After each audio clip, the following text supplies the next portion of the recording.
Je vous salue, vous qui aimez ce que je fais comme travail, parler de l'histoire. Aujourd'hui, oui, ce que je vais dire concerne l'histoire, mais ça concerne aussi des aspects très actuels.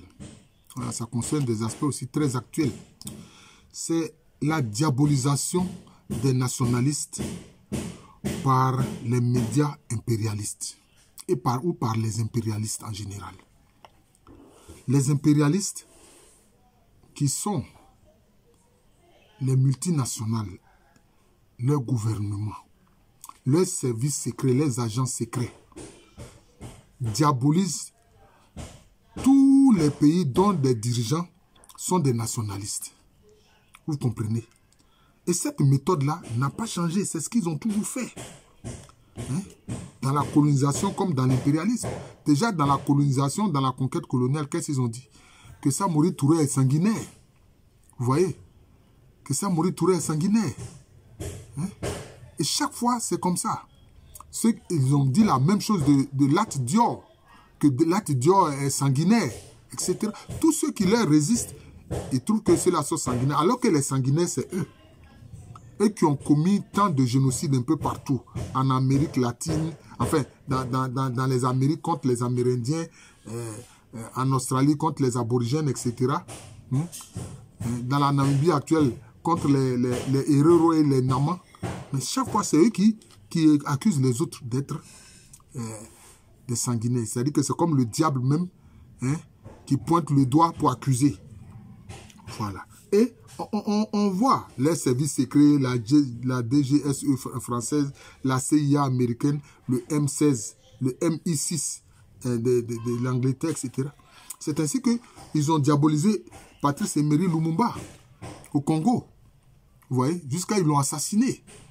Et ceux dont on l'a accusé, en fait, c'était les services secrets qui eux-mêmes persécutaient des Belges qui étaient au Congo pour ensuite accuser Patrice Emery Lumumba. On a vu tout ça. On a vu le cas même de Mathieu Kérékou, quand ils ont tenté le coup d'État contre son gouvernement. Vous voyez? Ils ont dit que non, c'est un dictateur. Chaque fois, c'est eux qui désignent les dictateurs.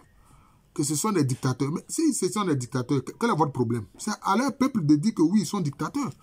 Mais on voit que c'est leurs services secrets, ce sont leurs médias mensonges qui font ça. Ils ont fait ça contre Kadhafi. Nous avons été témoins. Ils ont fait ça contre Kadhafi. Et ils ont fait ça aussi contre Bachar el-Assad. Et puis, avant Bachar el-Assad, son père Hafez el-Assad. Ce sont des tyrans, ce sont des dictateurs, etc., etc. Bon. Mais pourtant, vous collaborez avec des régimes qui sont des régimes monarchistes. Ils sont des régimes monarchistes, etc. C'est ça. Ils ont fait la même chose contre Ahmed Sékou Touré. Parce que simplement, Ahmed Sékou Touré voulait la souveraineté de la Guinée, de son pays. On a vu, aujourd'hui, qu'est-ce qu'ils font? Ils font la même chose contre Nicolas Maduro du Venezuela. D'abord, ils ont fait la même chose contre son mentor. Et quand c'est comme ça aussi, quand il le faut, ils procèdent à des assassinats. Ils procèdent à des assassinats. Aujourd'hui, ils accusent Obiang-Nguema Bazogo d'être un dictateur, un tyran. Et puis après, maintenant, on dit bien mal acquis, alors que ces biens ont été investis, cet argent a été investi correctement dans le pays, en France. Et ils ont trouvé une formule bien mal acquis, et puis ils mettent la main dessus. Alors que eux, les multinationales, sont là pour piller nos États. Ils pillent nos ressources. Même le président Kwame Nkrumah, on l'a accusé de dictature. Et quelquefois, ils suscitent des nègres de maison pour faire des coups d'État. Et c'est ce qui se passe. On a vu ce qu'ils ont fait en Iran contre le gouvernement de Mossadegh. Aujourd'hui, la République islamique d'Iran, c'est une réponse à ce qui s'est passé contre Mossadegh. Quand Mugabe a voulu rétrocéder les terres que les colons britanniques ont pris indûment contre le peuple, quand il a voulu rétrocéder les terres, faire une réforme agraire, mais on a commencé à les traiter de criminels, de choses, de dictateurs, de tyrans, etc. C'est toujours la même chose. Le cas le plus malheureux, c'est celui de Salvatore Allende du Chili. qui a subi un coup d'État violent, qui a été assassiné. Tout ça avec les services secrets des États-Unis, la CIA derrière. On a vu ce que la CIA a fait en Amérique centrale, contre les gouvernements d'Amérique centrale, contre le Nicaragua, contre le Salvador, contre le Mexique, etc. Vous voyez, ces gens-là sont vraiment des gens du mauvais. Et aujourd'hui, à quoi on assiste?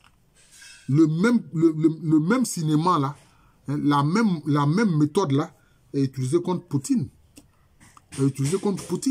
Poutine, c'est comme ça. On veut diaboliser Poutine, etc. Alors que c'est eux-mêmes, actuellement, là, on le voit. Les terroristes qui sont dans le Sahel, qui agissent en Afrique un peu partout, les grands sponsors, ce sont les Occidentaux. Ils utilisent même les otages, ces terroristes prennent des otages et ensuite ils disent qu'ils les libèrent en donnant l'argent à ces terroristes. En fait, c'est le financement du terrorisme. Vous comprenez? Donc c'est de tout ça là qu'il faut faire attention. Nos étudiants, nos frères ivoiriens qui écoutent, ou nos frères africains en général, qui écoutent ces médias-là, doivent analyser cela, ils doivent faire attention. Hein? Ils doivent faire attention. Parce que ceux-là, ils diabolisent pour justifier leur action criminelle. Mais qu'est-ce que vous avez à vous mêler des affaires d'un autre État? Ils vont contre la règle d'or politique, ne pas s'immiscer dans les affaires intérieures d'un autre État. C'est ce qu'ils font. Et ils viennent faire des coups d'État, susciter des nègres de maison, des traîtres à l'Afrique, pour faire des coups d'État, etc. Donc voilà le problème. Voilà, c'est ça. J'ai voulu attirer simplement l'attention des Africains sur cette façon de procéder des impérialistes occidentaux. Voilà.